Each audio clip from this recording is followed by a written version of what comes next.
Welcome to this quick tutorial about sculling rolls.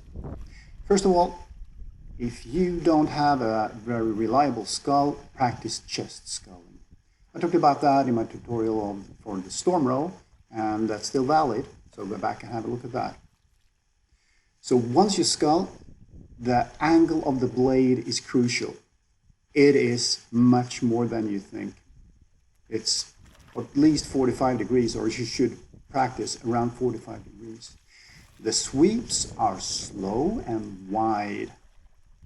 Don't confuse learning the sculling rolls with competition rolls, because that is a whole different chapter.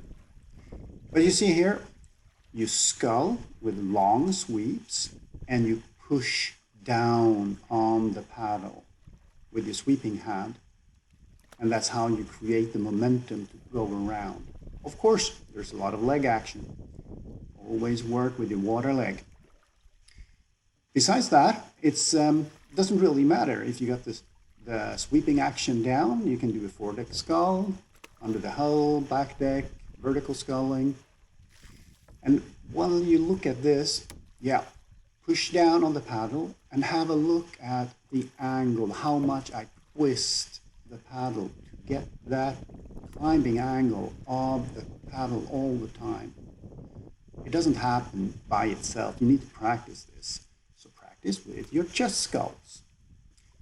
This is a little bit of show off, because when you practice, you will like to have that momentum of capsizing to be able to slide through the water and get a very powerful first sculling stroke.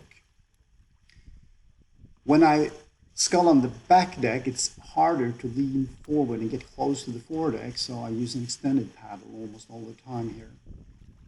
And you could see there that I missed one stroke, so I went back into the water.